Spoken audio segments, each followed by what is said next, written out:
Shalom, salam damai sejahtera Bapak Ibu, Saudara dan Saudariku seiman. Senang berjumpa kembali dengan Anda dalam permenungan harian Sabda Tuhan, Embun Sabda, Selasa 15 Maret 2022. Semoga Anda dalam keadaan sehat walafiat, tetap semangat, tetap tersenyum dan tetap berpengharapan pada Tuhan kita Yesus Kristus. Anda selalu dalam lindungan kasih Tuhan. Buat saudara dan saudariku yang sakit, saya berdoa dalam nama Tuhan Yesus, Anda sembuh. Saudara dan saudariku, gereja mengajak kita hari ini merenungkan bacaan pertama dari kitab Yesaya bab 1 ayat 10, dilanjutkan ayat 16 sampai 20. Bacaan Injil dari Injil Suci menurut Matius bab 23 ayat 1 sampai 12. Saudara dan saudariku, saya ajak Anda hari ini merenungkan tema Jadilah Rendah Hati. Saudara dan saudariku, sebelum kita mendengarkan dan merenungkan sabda Tuhan, mari kita tandai diri kita dengan tanda keselamatan dalam nama Bapa dan Putra dan Roh Kudus. Amin. Injil Suci menurut Matius bab 23 ayat 1 sampai 12. Sekali peristiwa berkatalah Yesus kepada orang banyak dan murid-muridnya, ahli-ahli Taurat dan orang-orang Farisi telah menduduki kursi Musa. Sebab itu, turutilah dan lakukanlah segala sesuatu yang mereka ajarkan kepadamu. Tetapi janganlah kamu turuti perbuatan mereka, karena mereka mengajarkan tetapi tidak melakukannya. Mereka mengikat beban-beban berat, lalu meletakkannya di atas bahu orang, tetapi mereka sendiri tidak mau menyentuhnya.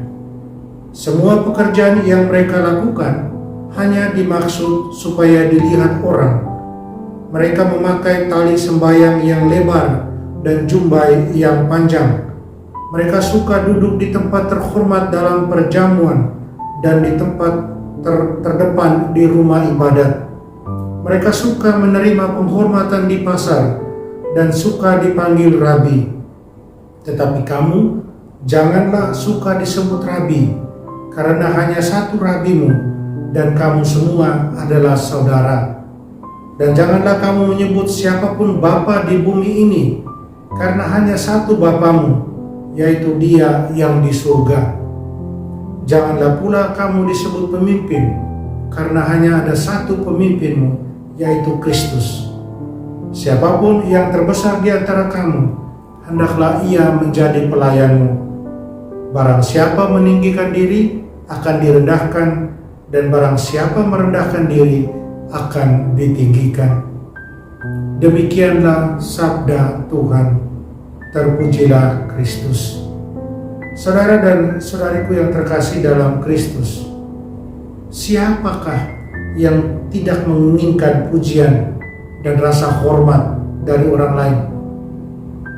Kita ingin orang lain melihat kita dalam keadaan terbaik kita, dan dengan semua kelebihan dan pencapaian yang kita miliki.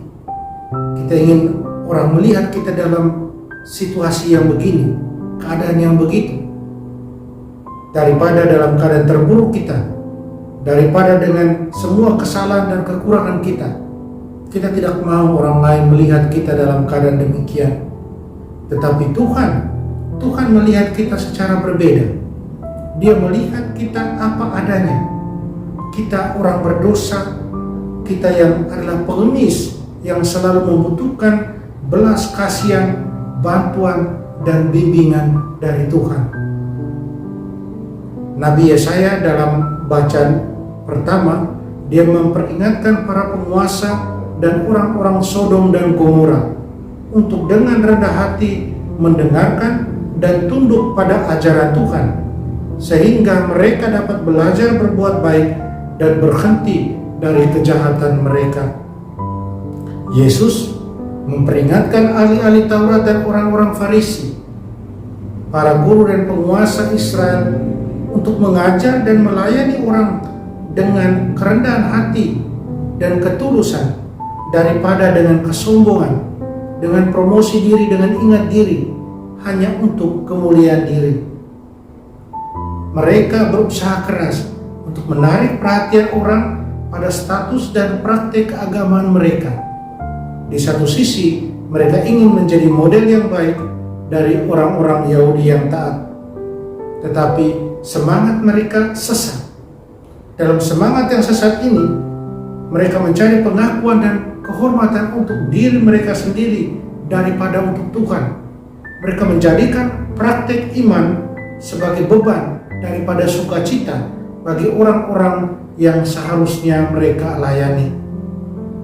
Saudara dan saudariku, rasa hormat yang sejati kepada Allah hendaknya mendorong kita untuk merendahkan diri, tunduk pada hikmat dan bimbingannya. Kita tidak dapat diajar oleh Tuhan kecuali kita belajar mendengarkan firman-Nya terlebih dahulu dan mentaati perintah-perintahnya. Saudara dan saudariku terkasih dalam Kristus, apakah Yesus menentang menyebut seseorang sebagai rabi, gelar Yahudi untuk guru firman Allah, atau seorang bapa, ayah? Hukum Musa dalam kitab suci secara khusus memerintahkan semua ayah, semua bapa untuk menjadi guru dan pengajar bagi anak-anak mereka, untuk membantu anak-anak mereka memahami dan menaati perintah Allah. Mengapa Yesus menegur ahli-ahli Taurat dan orang-orang Farisi, penguasa agama orang Yahudi, di hadapan murid-muridnya?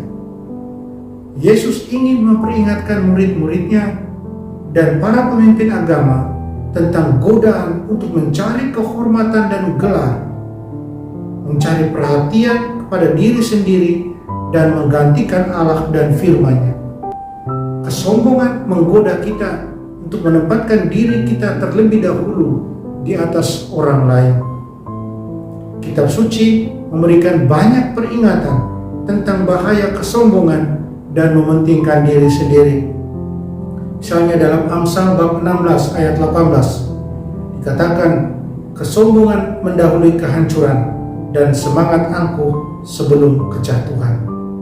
Atau dalam Yakobus bab 4 ayat 6, Amsal bab 3 ayat 24, Allah menentang orang yang sombong, tetapi memberikan kasih karunia kepada orang yang rendah hati.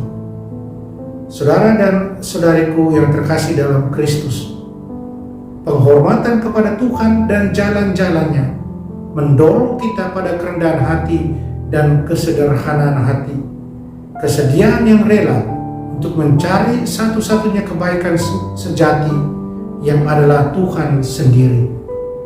Apa itu sifat kerendahan hati yang sejati, dan mengapa itu begitu penting dalam kehidupan kita? Kita dapat mudah mengartikan kerendahan hati sebagai sesuatu yang merendahkan diri kita sendiri. Bukanlah demikian. Kerendahan hati yang sejati bukan merasa buruk tentang diri sendiri atau memiliki pendapat yang rendah tentang diri sendiri. Kerendahan hati yang sejati membebaskan kita dari keasikan dengan diri sendiri. Kerendahan hati adalah kebenaran dalam pemahaman diri dan kebenaran dalam tindakan. Melihat diri sendiri dengan jujur, dengan penilaian yang bijaksana, berarti kita melihat sebagaimana Tuhan melihat kita. Orang yang rendah hati membuat penilaian realistis tentang dirinya, tanpa ilusi atau kepura-puraan. Orang yang benar-benar rendah hati menganggap dirinya tidak lebih kecil atau lebih besar dari yang sebenarnya.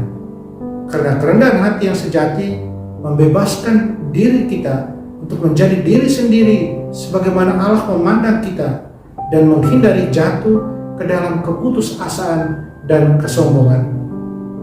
Orang yang rendah hati tidak memakai topeng atau mengenakan topeng agar terlihat baik di mata orang lain. Orang seperti itu tidak terpengaruh oleh sesuatu yang kebetulan, seperti ketenaran, kesuksesan, kegagalan, reputasi. Kerendahan hati adalah ratu dari semua kebajikan, karena memungkinkan kita untuk melihat dan menilai dengan benar dengan caranya Tuhan.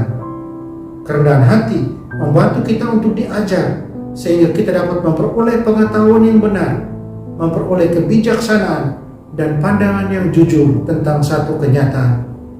Hal ini kemudian dengan kerendahan hati itu mengarahkan energi, semangat, keinginan kita untuk memberikan diri kita pada sesuatu yang lebih besar dari diri kita sendiri. Kerendahan hati akan membawa kita untuk mencintai dan melayani orang lain dengan sukarela dan tanpa pamrih, demi kepentingan mereka, bukan demi kepentingan kita. Saudara dan saudariku, dalam suratnya kepada jemaat di Filipi bab 2 ayat 7-8, Rasul Paulus katakan, siapa teladan dan model kerendahan hati, yaitu Yesus sendiri. Dia yang mengosongkan dirinya, mengambil rupa hamba, dan merendahkan diri, taat sampai mati, bahkan mati di kayu salib. Siapkah kita untuk memberikan hati kita? Siapkah kita menjadi hamba, mengasihi dan melayani demi kebaikan orang lain, dan mengutamakan kepentingan orang lain daripada kepentingan kita? Semoga kita bisa menjadi orang-orang yang rendah hati, bukan rendah diri, tapi rendah hati dan memiliki kesederhanaan hati. Amin. Mari kita berdoa mohon kekuatan dari Tuhan. Tuhan Yesus, Engkau menjadi hamba demi kami untuk membebaskan kami dari tirani kesombongan dan ingat diri. Ajari kami untuk rendah hati seperti Engkau rendah hati, dan untuk mencintai orang lain dengan murah hati, dengan pelayanan dan kebaikan tanpa pamrih. Amin. Mari kita mohon berkat Tuhan. Tuhan sertamu, kita sekalian semua yang kita sayangi dan kasih, segala usaha dan karya kita dilindungi, dibimbing dan diberkati Allah yang Maha Kuasa, Bapa dan Putra dan Roh Kudus. Amin. Saudara dan saudariku, jalanilah hari ini dengan senyum.